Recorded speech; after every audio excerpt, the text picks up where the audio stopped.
আরণ্যক বিভূতিভূষণ বন্দ্যোপাধ্যায়। খুব জ্যোৎস্না, তেমনি হাড় কাঁপানো শীত। পৌষ মাসের শেষ। সদর কাচারি হইতে লবটলিয়ার ডিহি কাচারিতে তদারক করিতে গিয়াছি। লবটলিয়ার কাচারিতে রাত্রে রান্না শেষ হইয়া সকলের আহারাদি হইতে রাত 11টা বাজিয়া যাইত। একদিন খাওয়া শেষ করিয়া রান্নাঘর হইতে বাহিরে আসিয়া দেখি, তত রাত্রে আর সেই কনকরে হিমবর্ষী আকাশের তলায় কে একটি মেয়ে ফুটফুটে জ্যোৎস্নায় কাচারির কম্পাউন্ডের সীমানায় দাঁড়াইয়া আছে। পাটোয়ারিকে জিজ্ঞেস করিলাম, ওখানে কে দাঁড়িয়ে? পাটোয়ারি বলিল, ও কুন্তা। আপনার আসবার কথা শুনে আমায় কাল বলছিল, ম্যানেজার বাবু আসবেন, তার পাতের ভাত আমি গিয়ে নিয়ে আসবো। আমার ছেলেপুলের বড় কষ্ট, তাই বলেছিলাম যাস। কথা বলিতেছি, এমন সময় কাচারির টহলদার বলোয়া আমার পাতের ডাল মাখা ভাত, ভাঙা মাছের টুকরো, পাতের গোড়ায় ফেলা তরকারি ও ভাত, দুধের বাটির ভুক্তাবশিষ্ট দুধ ভাত সব লইয়া গিয়া মেয়েটির আনিত একটা পেতলের কানা উঁচু থালায় ঢালিয়া দিল। মেয়েটি চলিয়া গেল। 8-10 দিন সেবার লবটলিয়ার কাচারিতে ছিলাম। প্রতিরাত্রে দেখিতাম ইদারার পারে সেই মেয়েটি আমার পাতের ভাতের জন্য সেই গভীর রাত্রে আর সেই ভয়ানক শীতের মধ্যে বাহিরে শুধু আঁচল গায়ে দিয়া দাঁড়াইয়া আছে। প্রতিদিন দেখিতে দেখিতে একদিন কৌতূহলী বশে পাটোয়ারিকে জিজ্ঞেস করিলাম, কুন্তা যে রোজ ভাত নিয়ে যায়, ও কে? আর এই জঙ্গলে থাকেই বা কোথায়? দিনে তো কখনো দেখি না ওকে। পাটোয়ারি বলিল, বলছি হুজুর। ঘরের মধ্যে সন্ধ্যা হইতে কাঠের গুঁড়ি জ্বালাইয়া গনগনে আগুন করা হইয়াছে। তারই ধারে চেয়ার পাতিয়া অনেকক্ষণ ধরিয়া বসিয়া কিস্তির আদায়ী হিসাব মিলাইতেছিলাম। আহারাদি শেষ করিয়া আসিয়া মনে হইল একদিনের পক্ষে কাজ যথেষ্ট করিয়াছি। কাগজপত্র গুছাইয়া পাটোয়ারির গল্প শুনিতে প্রস্তুত হইলাম। শুনুন হুজুর, বছর 10 আগে এই অঞ্চলে দেবী সিং রাজপুতের বড় রবরবা ছিল। তার ভয়ে যত গাঙ্গোত্তা আর চাষি ও চরির পূজা জুজু হয়ে থাকত। দেবী সিং এর ব্যবসা ছিল খুব চড়া সুদে টাকা ধার দেওয়া এইসব লোককে, আর তারপর লাঠিবাজি করে সুদ আসল টাকা আদায় করা। তার তবে 8-9 জন লাঠিয়াল পাইকি ছিল। এখন যেমন রাসবিহারী সিং রাজপুত এই অঞ্চলের মহাজন, তখন ছিল দেবী সিং। দেবী সিং জৈনপুর জেলা থেকে এসে পূর্ণিয়ায় বাস করে। তারপর টাকা ধার দিয়ে জোর জবরদস্তি করে এদেশে যত ভীতু গাঙ্গোত্তা প্রজাদের হাতের মুঠায় পুরে ফেললে। এখানে আসবার বছর কয়েক পরে সে কাশি যায়, এবং সেখানে এক বাইজির গান শুনতে গিয়ে তার 14-15 বছরের মেয়ের সঙ্গে দেবী সিং এর খুব ভাব হয়। তারপর তাকে নিয়ে দেবী সিং পালিয়ে এখানে আসে। দেবী সিং এর বয়স 27-28 হবে। এখানে এসে দেবী সিং তাকে বিয়ে করে, কিন্তু বাইজির মেয়ে বলে সবাই যখন জেনে ফেললে, তখন দেবী সিং এর নিজের জাত ভাই রাজপুতরা ওর সঙ্গে খাওয়া দাওয়া বন্ধ করে ওকে একঘরে করলে। পয়সার জোরে দেবী সিং সে সব গ্রাহ্য করতো না। তারপর বাবুগিরি আর অযথা ব্যয় করে এবং এই রাসবিহারী সিং এর সঙ্গে মকদ্দমা করতে গিয়ে দেবী সিং সর্বশান্ত হইয়া গেল। আজ বছর 4 হলো সে মারা গিয়াছে। ওই কুন্তাই দেবী সিং রাজপুতের সে বিধবা স্ত্রী। একসময় ও লবটলিয়া থেকে খিংখাবের ঝালর দেওয়া পালকি চেপে কুশি ও কলবলিয়ার সঙ্গমে স্নান করতে যেত, বিকানির মিছরির জল খেত। আজ ওর ওই দুর্দশা। আরও মুশকিল এই যে বাইজির মেয়ে সবাই জানে বলে ওর এখানে জাত নেই। তা কি ওর স্বামীর আত্মীয় বন্ধু রাজপুতদের মধ্যে, কি দেশওয়ালি গাঙ্গত্যের মধ্যে। ক্ষেত খামার থেকে গম কাটা হয়ে গেলে যে গমের গুঁড়ো শীষ পড়ে থাকে, তাই টুকরি করে খেতে খেতে বেরিয়ে কুড়িয়ে এনে বছরে 2-1 মাস ও ছোট ছোট ছেলেমেয়েদের আধপেটা খাইয়ে রাখে। কিন্তু কখনো হাত পেতে ওকে ভিক্ষে করতে দেখিনি হুজুর। আপনি এসেছেন জমিদারের ম্যানেজার, রাজার সমান। আপনার এখানে প্রসাদ পেলে ওর তাতে অপমান নেই। বলিলাম, ওর মা সেই বাইজি ওর খোঁজ করেনি তারপর কখনো? পাটোয়ারি বলিল, দেখিনি তো কখনো হুজুর। কুন্তাও কখনো মায়ের খোঁজ করেনি। ওই দুঃখ দান্দা করে ছেলেপুলেকে খাওয়াচ্ছে। এখন ওকে কি দেখছেন? ওর এক সময় যা রূপ ছিল, এই অঞ্চলে সেরকম কখনো কেউ দেখেনি। এখন বয়সও হয়েছে, আর বিধবা হওয়ার পরে দুঃখ কষ্টে সে চেহারার কিছু নেই। বড় ভালো আর শান্ত মেকুন্তা। কিন্তু এদেশে ওকে কেউ দেখতে পারে না। সবাই নাক ছিটকে থাকে, নিচু চোখে দেখে, বোধহয় বাইজির মেয়ে বলে। বলিলাম, তা বুঝলাম, কিন্তু এই রাত 12টার সময় এই ঘন জঙ্গলের মধ্যে দিয়ে ও একা লবটলিয়া বস্তিতে যাবে? সে তো এখান থেকে প্রায় 3 পোয়া পথ। ওর কি ভয় করলে চলে হুজুর? এই জঙ্গলে খড়বখতকে একলা ফিরতে হয়। নইলে কে আছে ওর যে চালাবে? তখন ছিল পৌষ মাস। পৌষ কিস্তির তাগাদা শেষ করিয়াই চলিয়া আসিলাম।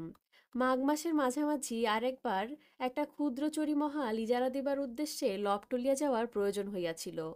তখনও শীত কিছুমাত্র কমে নাই। তার উপরে সারাদিন পশ্চিমা বাতাস বহিবার ফলে প্রত্যহ সন্ধ্যার পরে শীত দ্বিগুণ বাড়িতে লাগিল। একদিন মহলের উত্তর সীমানায় বেড়াইতে বেড়াইতে কাচারি হইতে অনেক দূরে গিয়া পড়িয়াছি।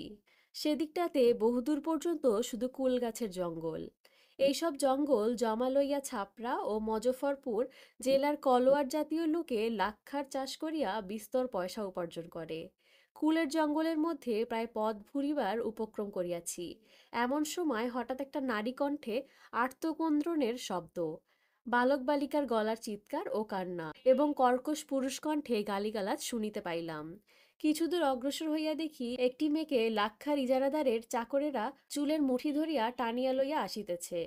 মেয়েটির পরনে ছিন্ন মলিন বস্ত্র, সঙ্গে দু তিনটি ছোট ছোট রুরুদ্যমান বালক বালিকা। দুজন ছত্রী চাকরের মধ্যে একজনের হাতে একটা ছোট ঝুড়িতে ঝুড়ি পাকা কুল। আমাকে দেখিয়া ছত্রী দুজন উৎসাহ পাইয়া যাহা বলিল তাহার অর্থ এই যে তাহাদের ইজারা করা জঙ্গলে এই গাঙ্গোত্তীন চুরি করিয়া কুল পাড়িতেছে বলিয়া তাহাকে কাচারিতে পাটোয়ারির বিচারার্থ ধরিয়া লইয়া যাইতেছে। হুজুর আসিয়া পড়িয়াছেন, ভালোই হইয়াছে। প্রথমে ধমক দিয়া মেয়েটিকে তাহাদের হাত হইতে ছাড়াইলাম। মেয়েটি তখন ভয়ে লজ্জায় জড়সড় হইয়া একটি কুল ঝোপের আড়ালে গিয়া দাঁড়াইয়াছে। তাহার দুর্দশা দেখিয়া এত কষ্ট হইল। ইজারাদারের লোকেরা কি সহজে ছাড়িতে চায়। তাহাদের বুঝাইলাম, বাপু গরিব মেয়ে মানুষ, যদি ওর ছেলেপুলেকে খাওয়াইবার জন্য আধঝুরি টককুল পাড়িয়াও থাকে, তাহাতে তোমাদের লাক্ষা চাষের বিশেষ কি ক্ষতিটা হইয়াছে? উহাকে বাড়ি যাইতে দাও। একজন বলিল, জানেন না হুজুর, ওর নাম কুন্তা। এই লবটলিয়াতে ওর বাড়ি। ওর অভ্যেস চুরি করে কুল পাড়া। আরো একবার 8 বছর হাতে নাতে ধরেছিলাম। ওকে এবার শিক্ষা না দিয়ে দিলে? প্রায় চমকিয়া উঠিলাম। কুন্তা? তাহাকে তো চিনি নাই। তাহার একটা কারণ, দিনের আলোতে কুন্তাকে তো দেখি নাই, যাহা দেখিয়াছি রাত্রে। ইজারাদারের লোকজনকে তৎক্ষণাৎ শাসাইয়া কুন্তাকে মুক্ত করিলাম। সে লজ্জায় মাটির সঙ্গে মিশিয়া ছেলেপুলেদের লইয়া বাড়ি চলিয়া গেল। যাইবার সময় কুলের ধামাটি ও আকশি গাছটা সেখানে ফেলিয়া গেল, বোধহয় ভয়ে ও সংকোচে। আমি উপস্থিত লোকগুলির মধ্যে একজনকে সেগুলি কাচারিতে লইয়া যাইতে বলাতে তাহারা খুব খুশি হইয়া ভাবিল, ধামা ও আকশি সরকারের নিশ্চয়ই বাজেয়াপ্ত হইবে। কাচারিতে আসিয়া পাটোয়ারিকে বলিলাম, তোমাদের দেশের লোক এত নিষ্ঠুর কেন বানোয়ারিলাল? বানোয়ারি পাটোয়ারি খুব দুঃখিত হইল। বানোয়ারি লোকটা ভালো, এদেশের তুলনায় সত্যিই তার হৃদয়ে দয়ামায়া আছে। কুন্তার ধামা ও আকশি সে তখনই পাইক দিয়া লবটলিয়াতে কুন্তার বাড়ি পাঠাইয়া দিল। সেই রাত্রি হইতে কুন্তা বোধ হয় লজ্জায় আর কাচারিতেও ভাত লইতে আসে নাই। শীত শেষ হইয়া বসন্ত পড়িয়াছে। আমাদের এ জঙ্গলমহালের পূর্ব দক্ষিণ সীমানা হইতে 7-8 ক্রোশ দূরে, অর্থাৎ সদর কাচারি হইতে প্রায় 14-15 ক্রোশ দূরে ফাল্গুন মাসে হোলির সময় একটা প্রসিদ্ধ গ্রাম্য মেলা বসে। এবার সেখানে যাইব বলিয়া ঠিক করিয়াছিলাম। বহু লোকের সমাগম অনেকদিন দেখি নাই। এদেশের মেলা কি রকম জানিবার একটা কৌতূহল ছিল, কিন্তু কাছারির লোকে পুনঃ পুনঃ নিষেধ করিল। পথ দুর্গম ও পাহাড় জঙ্গলে ভর্তি। উপরন্ত গোটা পথটার প্রায় সর্বত্রই বাঘের ও বন্য মহিষের ভয়। মাঝে মাঝে বস্তি আছে বটে, কিন্তু সে বড় দূরে দূরে। বিপদে পড়িলে তাহারা বিশেষ কোনো উপকারে আসিবে না, ইত্যাদি। জীবনে কখনো এতটুকু সাহসের কাজ করিবার অবকাশ পাই নাই। এই সময়ে এইসব জায়গায় যতদিন আছি যাহা করিয়া লইতে পারি। বাংলাদেশে ও কলিকাতায় ফিরিয়া গেলে কোথায় পাইব পাহাড় জঙ্গল, কোথায় পাইব বাঘ ও বন্য মহিষ? ভবিষ্যতের দিনে আমার মুখে গল্প শ্রবণ নিরত পৈত্র পৈত্রীদের মুখ ও উৎসুক তরুণ দৃষ্টির কল্পনা করিয়া মুনেশ্বর মাহাতো, পাটোয়ারি ও নবীনবাবু মুহুরীর সকল আপত্তি উড়াইয়া দিয়া মেলার দিন খুব সকালে ঘোড়া করিয়া রওনা হইলাম। আমাদের মহলের সীমানা ছাড়াইতেই 2 ঘণ্টা লাগিয়া গেল, কারণ পূর্ব দক্ষিণ সীমানাতেই আমাদের মহালের জঙ্গল বেশি। পথ নাই বলিলেও চলে। ঘোড়া ভিন্ন অন্য কোনো যানবাহন সে পথে চলা অসম্ভব। যেখানে সেখানে ছোট বড় শিলাখণ্ড ছড়ানো, শাল জঙ্গল, দীর্ঘ কাশ ও বনঝাউয়ের বন। সমস্ত পথটা উঁচু নিচু, মাঝে মাঝে উঁচু বলিয়ারি রাঙামাটির ডাঙা। ছোট পাহাড়, পাহাড়ের উপর ঘন কাটা গাছের জঙ্গল। আমি যথেচ্ছাক্রমে কখনো দ্রুত কখনো ধীরে অশ্বচালনা করিতেছি। ঘোড়াকে কদম চালে ঠিক চালানো সম্ভব হইতেছে না। খারাপ রাস্তা ও ইতস্তত বিক্ষিপ্ত শিলাখণ্ডের দরুন কিছু দূর অন্তর অন্তর ঘোড়ার চাল ভাঙিয়া যাইতেছে। কখনো গ্যালপ, কখনো দুলকি, কখনো বা পায়চারি করিবার মতো মৃদুগতিতে শুধু হাঁটিয়া যাইতেছি। আমি কিন্তু কাচারি ছাড়িয়া পর্যন্তই আনন্দে মগ্ন হইয়া আছি। এখানে চাকুরি লইয়া আসার দিনটি হইতে এদেশের এই ধুধুমুক্ত প্রান্তর ও বনভূমি আমাকে ক্রমশ দেশ ভুলাইয়া দিতেছে। সভ্য জগতে শত প্রকারের আরামের উপকরণ ও অভ্যাসকে ভুলাইয়া দিতেছে। বন্ধু বান্ধব পর্যন্ত ভুলাইবার জোগাড় করিয়া তুলিয়াছে। যাক না, ঘোড়া আসতে বা জোরে। শৈলশানুতে যতক্ষণ প্রথম বসন্তে প্রস্ফুটিত রাঙা পলাশ ফুলের মেলা বসিয়াছে। পাহাড়ের নিচে উপরে মাঠের সর্বত্র ঝুপসি গাছের ডাল ঝাড় ঝাড় ধাতব ফুলের ভারে অবনত। গোলগুলি ফুলের নিষ্পত্র দুগ্ধশুভ্র কাণ্ডে হলুদ রঙের বড় বড় সূর্যমুখী ফুলের মতো ফুল মধ্যাহ্নের রৌদ্রকে মৃদু সুগন্ধে অলস করিয়া তুলিয়াছে। তখন কতটা পথ চলিল, কে রাখে তাহার হিসাব? কিন্তু হিসাব খানিকটা যে রাখিতেই হইবে, নতুবা দিগ্ভ্রান্ত ও পথভ্রান্ত হইবার সম্পূর্ণ সম্ভাবনা। আমাদের জঙ্গলের সীমানা অতিক্রম করিবার পূর্বেই এ সত্যটি ভালো করিয়া বুঝিলাম। কিছুদূর তখন অন্যমনস্কভাবে গিয়াছি। হঠাৎ দেখি সম্মুখে বহুদূরে একটা খুব বড় অরণ্যালীর ধূম্রনীল শীর্ষদেশ রেখাকারে দিগ্বলয়ের সে অংশে এ প্রান্ত হইতে ও প্রান্ত পর্যন্ত বিস্তৃত। কোথা হইতে আসিল এত বড় বন এখানে? কাচারিতে কেহ তো এ কথা বলে নাই। মৈশণ্ডীর মেলার কাছাকাছি কোথাও অমন বিশাল অরণ্য বর্তমান?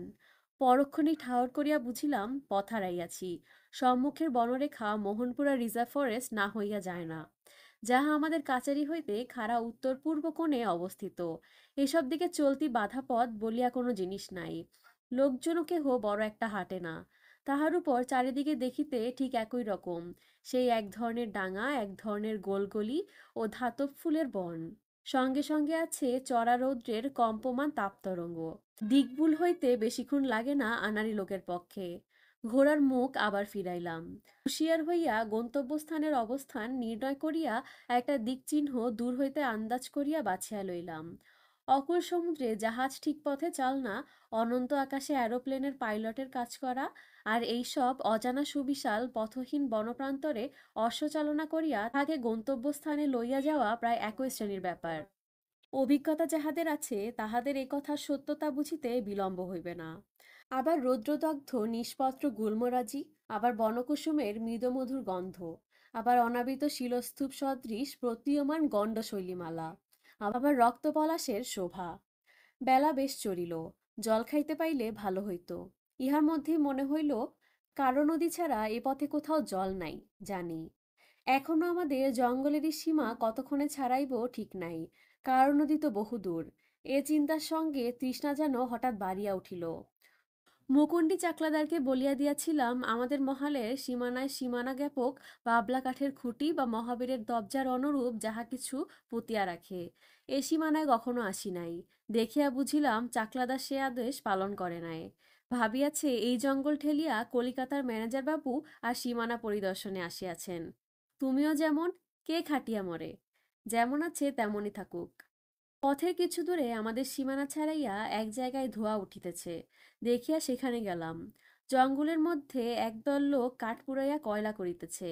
এই কয়লা তাহারা গ্রামে গ্রামে শীতকালে বেচিবে। এদেশের শীতে গরিব লোকে আলসায় কয়লার আগুন করিয়া শীত নিবারণ করে। কাঠ কয়লা 4 পয়সায় বিক্রি হয়, তাও কিনিবার পয়সা অনেকের জোটে না। আর এত পরিশ্রম করিয়া কাঠ কয়লা পুড়াইয়া 4 দরে বেচিয়া কয়লাওয়ালাদের মজুরি বা কিভাবে পোষায়, তাও বুঝি না। এদেশে পয়সা জিনিসটা বাংলাদেশের মতো সস্তা নয়। এখানে আসিয়া পর্যন্ত তা দেখিতেছি। শুকনো কাশ ও সাবাই ঘাসের ছোট্ট একটা ছাউনি কেদ ও আমলকির বনে। সেখানে বড় একটা মাটির হাঁড়িতে মকাই সিদ্ধ করিয়া কাঁচা শালপাতায় সকলে একত্রে খাইতে বসিয়াছে। আমি যখন গেলাম, লবণ ছাড়া অন্য কোনো উপকরণই নাই। নিকটে বড় বড় গর্তের মধ্যে ডালপালা পুড়িতেছে। ছোট একটা ছোকরা সেখানে বসিয়া কাঁচা শালের লম্বা ডাল দিয়া আগুনে ডালপালা উল্টাইয়া দিতেছে। জিজ্ঞাসা করিলাম, কি ও গর্তের মধ্যে, কি পুড়ছে? তাহারা খাওয়া ছাড়িয়া সকলে একযোগে দাঁড়াইয়া উঠিয়া ভীতনেত্রে আমার দিকে চাহিয়া থতমত খাইয়া বলিল, লকড়ি কয়লা হুজুর। আমার ঘোড়ায় চড়া মূর্তি দেখিয়া লোকগুলো ভয় পাইয়াছে।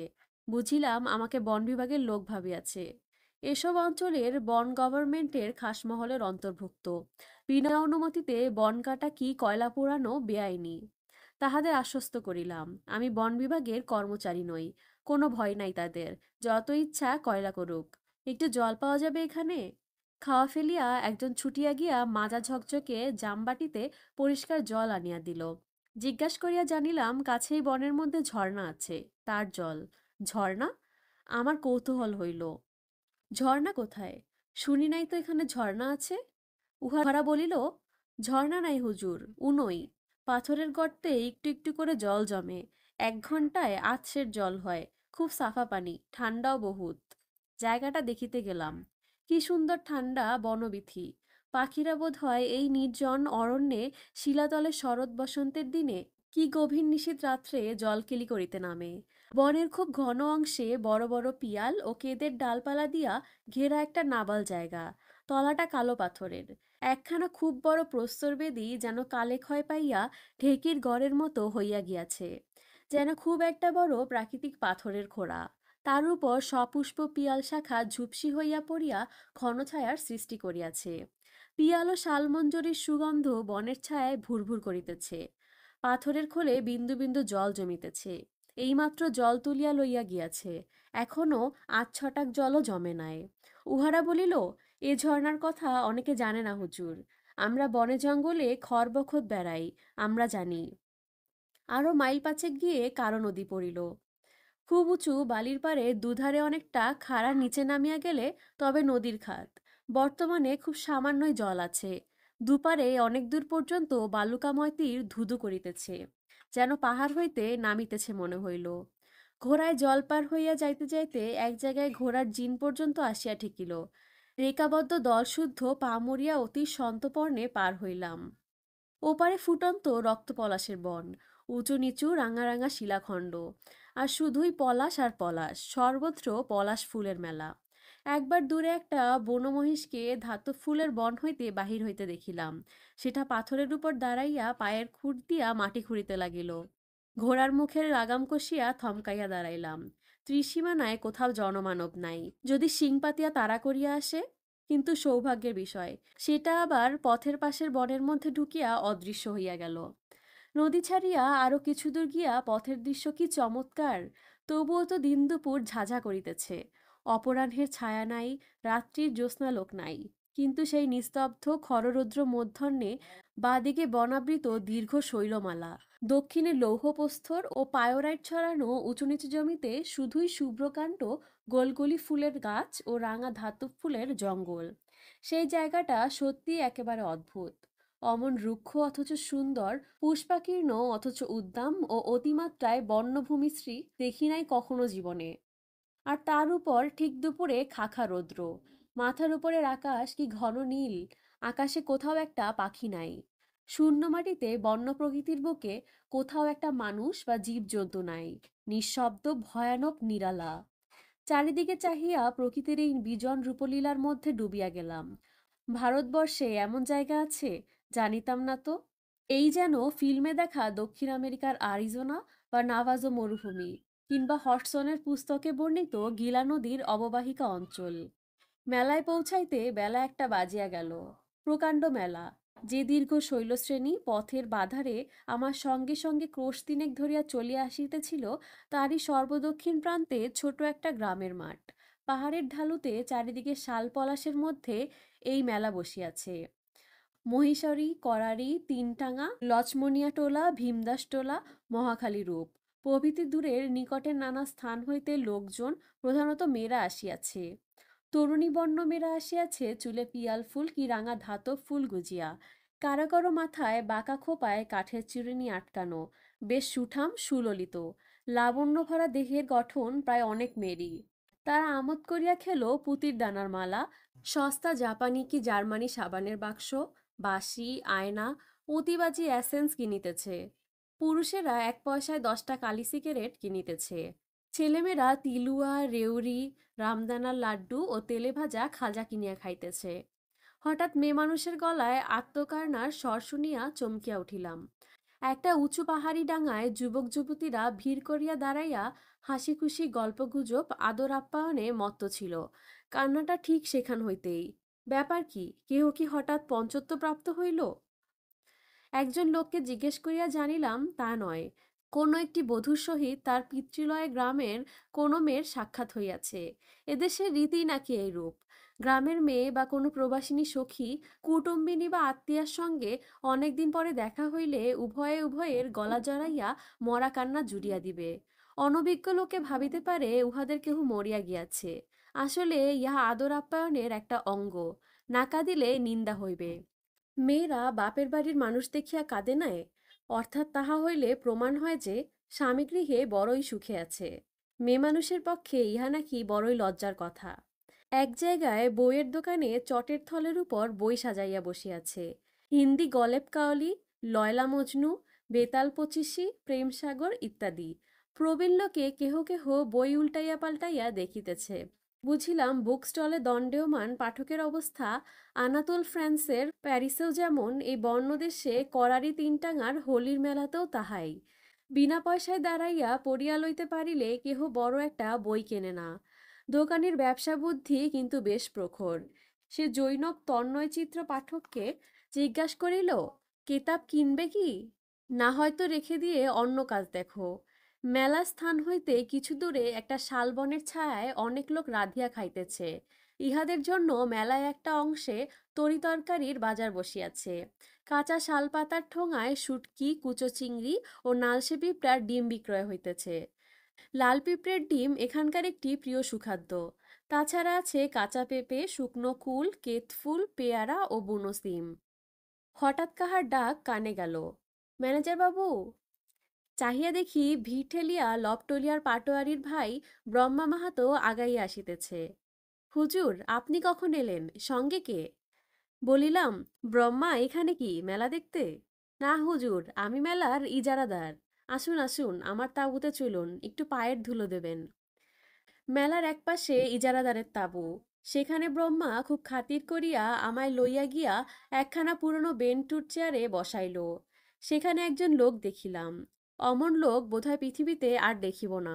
লোকটিকে জানি না। ব্রহ্মা মাহাতোর কোনো কর্মচারী হইবে। বয়স ৫০-৬০ বছর। গা খালি, রং কালো, মাথায় চুল কাঁচা পাকায় মেশানো। তাহার হাতে একটা বড় থলিতে এক থলি পয়সা, অগলে একখানা খাতা। সম্ভবত মেলার খাজনা আদায় করিয়া বেড়াইতেছে। ব্রাহ্ম মাহাতোকে হিসাব বুঝাইয়া দিবে। মুগ্ধ হইলাম তাহার চোখের দৃষ্টির ও মুখের অসাধারণ দীননম্র ভাব দেখিয়া। যেন কিছু ভয়ের ভাবও মেশানো ছিল সে দৃষ্টিতে। ব্রহ্মা মাহাতো রাজা নয়, ম্যাজিস্ট্রেট নয়, কাহারও দণ্ডমুণ্ডের কর্তা নয়। গভর্নমেন্টের খাসমহলের জৈনক বৌদ্ধিস্য প্রজামাত্র। লইয়াছে না হয় মেলারি যারা। এত দীনভাব কেন? ও লোকটার তার কাছে। তারও পরে আমি যখন তাঁবুতে গেলাম, স্বয়ং ব্রহ্মা মাহাতো আমাকে অত খাতির করিতেছে দেখিয়া লোকটা আমার দিকে অতিরিক্ত সম্ভ্রম ও দীনতার দৃষ্টিতে ভয়ে ভয়ে এক আধবারের বেশি চাহিতে ভরসা পাইল না। ভাবিলাম, লোকটার অত দিনহীন দৃষ্টি কেন? খুব কি গরিব? লোকটার মুখে কি যেন ছিল। বারবার আমি চাহিয়া দেখিতে লাগিলাম। Blessed are the meek, for theirs is the kingdom of heaven. এমন ধারা সত্যিকার দীনবিনম্র মুখ কখনো দেখি নাই। ব্রহ্মা মাহাতোকে লোকটার কথা জিজ্ঞেস করিয়া জানিলাম তার বাড়ি করারি তিনটাঙা, যে গ্রামে ব্রহ্মা মাহাতোর বাড়ি। নাম গিরিধারী লাল, জাতি গাঙ্গোত্তা। উহার এক ছোট ছেলে ছাড়া সংসারে আর কেহই নাই। অবস্থা যাহা অনুমান করিয়াছিলাম, অতি গরিব। সম্প্রতি ব্রহ্মা তাহাকে মেলায় দোকানের আদায়কারী কর্মচারী বহাল করিয়াছে। দৈনিক 4 আনা বেতন ও খাইতে দিবে। গিরিধারীলালের সঙ্গে আমার আরও দেখা হইয়াছিল, কিন্তু তাহার সঙ্গে শেষবারের সাক্ষাতের সময়কার অবস্থা বড় করুণ। পরে সেসব কথা বলিব। অনেক ধরনের মানুষ দেখিয়াছি, কিন্তু গিরিধারীলালের মতো সাচ্চা মানুষ কখনো দেখি নাই। কতকাল হইয়া গেল, কত লোককে ভুলিয়া গিয়াছি, কিন্তু যাহাদের কথা চিরকাল মনে আঁকা আছে ও থাকিবে, সেই অতি অল্প কয়েকজন লোকের মধ্যে গিরিধারীলাল একজন। বেলা পড়িয়া আসিতেছে, এখনই রওনা হওয়া দরকার। ব্রহ্মা মাহাতোকে সে কথা বলিয়া বিদায় চাহিলাম। ব্রহ্মা মাহাতো তো একেবারে আকাশ হইতে পড়িল। তাঁবুতে যাহারা উপস্থিত ছিল তাহারা হা করিয়া আমার মুখের দিকে চাহিল। অসম্ভব! এই ৩০ মাইল রাস্তা অবেলায় ফেরা? হুজুর কলিকাতার মানুষ, এই অঞ্চলের পথের খবর জানা নাই, তাই এ কথা বলিতেছেন। 10 মাইল যাইতে সূর্য যাইবে ডুবিয়া, না হয় জ্যোৎস্না রাত্রি হইল। ঘন পাহাড় জঙ্গলের পথ, মানুষজন কোথাও নাই। বাঘ বাহির হইতে পারে, বুনো মহিষ আছে, বিশেষত পাকাকুলের সময়। এখন তো ভালুক নিশ্চয় বাহির হইবে। কারো নদীর ওপারে মহাখালী রূপের জঙ্গলে এই তো সেদিনও এক গরুর গাড়ির গাড়োয়ানকে বাঘে লইয়াছে। বেচারি জঙ্গলের পথে একা আসিতেছিল। অসম্ভব হুজুর, রাত্রে এখানে থাকুন, খাওয়া দাওয়া করুন। যখন দয়া করিয়া আসিয়াছেন গরিবের ডেরায়, কাল সকালে তখন ধীরে সুস্থে গেলেই হইবে। এ বাসন্তী পূর্ণিমায় পরিপূর্ণ জ্যোৎস্নারাত্রে জনহীন পাহাড় জঙ্গলের পথ একা ঘোড়ায় চড়িয়া যাওয়ার প্রলোভন আমার কাছে দুর্দমনীয় হইয়া উঠিল। জীবনে আর কখনো হইবে না, এই হয়তো শেষ। আর যে অপরূপ বন পাহাড়ের দৃশ্য দেখিয়া আসিয়াছি পথে, জ্যোৎস্নারাত্রে, বিশেষত পূর্ণিমার জ্যোৎস্নায় তাহাদের রূপ একবার দেখিব না যদি, তবে এতটা কষ্ট করিয়া আসিবার কি অর্থ হয়? সকলের স্বনির্বন্ধ অনুরোধ এড়াইয়া রওনা হইলাম। ব্রাহ্ম মাহাতো ঠিকই বলিয়াছিল। কার নদীতে পৌঁছিবার কিছু পূর্বেই টকটকে লাল সুবৃহৎ সূর্যটা পশ্চিম দিকচক্রবালে একটা অনুচ্চ শৈলীমালার পিছনে অস্ত গেল। কারো নদীর তীরের বলিয়ারের উপর যখন ঘোড়াসুদ্ধ উঠিয়াছি, এইবার এখান হইতে ঢালুবালির উপর নদীগর্ভে নামিব। হঠাৎ সেই সূর্যাস্তের দৃশ্য এবং ঠিক পূর্বে বহুদূরে কৃষ্ণরেখার মতো পরিদৃশ্যমান মোহনপুরা রিজার্ভ ফরেস্টের মাথায় নবোদিত পূর্ণচন্দ্রের দৃশ্য, যুগপতি অস্ত উদয়ের দৃশ্যে থমকিয়া ঘোড়াকে লাগাম কষিয়া দাঁড় করাইলাম। সেই নির্জন অপরিচিত নদী তীরে সমস্তই যেন একটা অবাস্তব ব্যাপারের মতো দেখাইতেছে। পথের সর্বত্র পাহাড়ের ঢালুতে ও ডাঙায় ছাড়া ছাড়া জঙ্গল, মাঝে মাঝে সরু পথটাকে যেন দুই দিক হইতে চাপিয়া ধরিতেছে, আবার কোথাও কিছু দূরে সরিয়া যাইতেছে। কি ভয়ঙ্কর নির্জন চারিদিকে! দিন মানে যা হয় একরূপ ছিল। জ্যোৎস্না উঠিবার পর মনে হইতেছে যেন অজানা ও অদ্ভুত সৌন্দর্যময় পরিরাজ্যের মধ্যে দিয়া চলিয়াছি। সঙ্গে সঙ্গে বাঘের ভয়ও হইল। মনে পড়িল মেলায় ব্রাহ্ম মাহাতো এবং কাচারিতে প্রায় সকলেই রাত্রে এ পথে একা আসিতে বারবার নিষেধ করিয়াছিল। মনে পড়িল নন্দকিশোর গোসাই নামে আমাদের একজন বাথানদার প্রজা আজ মাস 2-3 আগে কাচারিতে বসিয়া গল্প করিয়াছিল এই মহাখালী রূপের জঙ্গলে সেই সময় কাহাকে বাকি খাওয়ার ব্যাপার। জঙ্গলের এখানে ওখানে বড় বড় কুল গাছে কুল পাকিয়া ডাল নত হইয়া আছে, তলায় বিস্তর শুকনো ও পাকা কুল ছড়ানো, সুতরাং ভালুক বাহির হইবার সম্ভাবনাও খুবই। বুনো মহিষ এ বনে না থাকিলেও মোহনপুরা জঙ্গল হইতে এবেলার মতো এক আধটা ছিটকায় আসিতে কতক্ষণ। সম্মুখে এখনো 15 মাইল নির্জন বনপ্রান্তরের উপর দিয়া পথ। ভয়ের অনুভূতি চারিপাশের সৌন্দর্যকে যেন আরো বাড়াইয়া তুলিল। এক এক স্থানে পথ দক্ষিণ হইতে খাড়া উত্তরে ও উত্তর হইতে পূর্বে ঘুরিয়া গিয়াছে। পথের খুব কাছে বাম দিকে সর্বত্রই একটানা অনুচ্চ শৈলমালা, তাদের ঢালুতে গোলগলি ও পলাশের জঙ্গল, উপরের দিকে শাল ও বড় বড় ঘাস। জ্যোৎস্না একবার ফুটফুট করিতেছে, গাছের ছায়া হর্ষোত্তম হইয়া উঠিয়াছে। কি একটা বর্ণফুলের সুবাসে জ্যোৎস্নাশুভ্র প্রান্তর ভরপুর। অনেক দূরে পাহাড়ে সাঁওতালরা ঝুম চাষের জন্য আগুন দিয়াছে। সে কি অভিনব দৃশ্য! মনে হইতেছে পাহাড়ে আলোর মালা কে যেন সাজাইয়া রাখিয়াছে। কখনো যদি এসব দিকে না আসিতাম, কেহ বলিলেও বিশ্বাস করিতাম না যে বাংলাদেশের এত নিকটেই এরূপ সম্পূর্ণ জনহীন অরণ্য প্রান্তর ও শৈলমালা আছে, যাহা সৌন্দর্যে আরিজোনার পাথুরে মরুদেশ বা রোডিসিয়ার ভূসবেন্ডের অপেক্ষা কম নয় কোনো অংশে। বিপদের দিক দিয়া দেখিতে গেলেও এসব অঞ্চল নিতান্ত পুতুপুতু বলা চলে না। সন্ধ্যার পরেই যেখানে বাঘ ভালুকের ভয়ে লোকে পথ হাঁটে না। এই মুক্ত জ্যোৎস্নাশুভ্র বনপ্রান্তরের মধ্যে দিয়া যাইতে যাইতে ভাবিতেছিলাম, এ এক আলাদা জীবন। যারা ঘরের দেয়ালের মধ্যে আবদ্ধ থাকিতে ভালোবাসে না, সংসার করা যাদের রক্তে নেই, সেই সব বারোমুখ খাপছাড়া প্রকৃতির মানুষের পক্ষে এমন জীবনই তো কাম্য। কলিকাতা হইতে প্রথম প্রথম আসিয়া এখানকার এই ভীষণ নির্জনতা ও সম্পূর্ণ বন্য জীবনযাত্রা কি অসহ্য হইয়াছিল, কিন্তু এখন আমার মনে হয় এই ভালো। এই বর্বর রুক্ষ বন্য প্রকৃতি আমাকে তার স্বাধীনতা ও মুক্তির মন্ত্রে দীক্ষিত করিয়াছে। শহরের খাঁচার মধ্যে আর দ্বারে বসিয়া থাকিতে পারিব কি? এই পথহীন প্রান্তরের শিলাখণ্ড ও শালপলাশের বনের মধ্য দিয়া এইরকম মুক্ত আকাশতলে পরিপূর্ণ জ্যোৎস্নায় হু হু ঘোড়া ছুটাইয়া চলার আনন্দের সহিত আমি দুনিয়ার কোনো সম্পদ বিনিময় করিতে চাই না। জ্যোৎস্না আরও ফুটিয়াছে। নক্ষত্রদল জ্যোৎস্নালোকে প্রায় অদৃশ্য। চারিদিকে চাহিয়া মনে হয় এ সে পৃথিবী নয় এতদিন যাহাকে জানিতাম, এ স্বপ্নভূমি। এই দিগন্তব্যাপী জ্যোৎস্নায় অপার্থিব জীবেরা এখানে নামে গভীর রাত্রে। তারা তপস্যার বস্তু, কল্পনা ও স্বপ্নের বস্তু।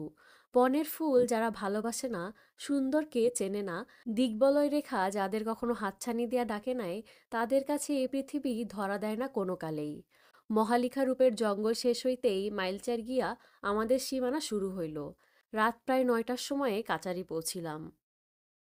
কাচারিতে ঢোলের শব্দ শুনিয়া বাহিরের দিকে চাহিয়া দেখি একদল লোক কাচারির কম্পাউন্ডে কোথা হইতে আসিয়া ঢোল বাজাইতেছে। ঢোলের শব্দে কাচারির সেপাহী কর্মচারীরা আসিয়া তাহাদের ঘিরিয়া দাঁড়াইল। কাহাকেও ডাকিয়া ব্যাপারটা কি জিজ্ঞাস করিব ভাবিতেছি, এমন সময় জমাদার মুক্তিনাথ সিং দরজার কাছে আসিয়া সেলাম করিয়া বলিল, একবার বাইরে আসবেন মেহরবানি করে। কি জমাদার, কি ব্যাপার? হুজুর, দক্ষিণ দেশে এবার ধান মরে যাওয়াতে অজন্মা হয়েছে। লোকে চালাতে না পেরে দেশে দেশে নাচের দল নিয়ে বেরিয়েছে। ওরা কাচারিতে হুজুরের সামনে নাচবে বলে এসেছে। যদি হুকুম হয় তবে নাচ দেখায়। নাচের দল আমার অফিস ঘরের সামনে আসিয়া দাঁড়াইল। মুক্তিনাথ সিং জিজ্ঞেস করিল, কোন নাচ তাহারা দেখাইতে পারে। দলের মধ্যে একজন ৬০-৬২ বছরের বৃদ্ধ সালাম করিয়া বিনীতভাবে বলিল, হুজুর, হো হো নাচ আর ছক্করবাজি নাচ। দলটি দেখিয়া মনে হইল নাচের কিছু জানুক না জানুক, পেটে দুইটা খাইবার আশায় সব ধরনের সব বয়সের লোক ইহার মধ্যে ঢুকিয়া পড়িয়াছে। অনেকক্ষণ ধরিয়া তাহারা নাচিল ও গান গাহিল। বেলা পড়িবার সময় তাহারা আসিয়াছিল। ক্রমে আকাশে জ্যোৎস্না ফুটিল।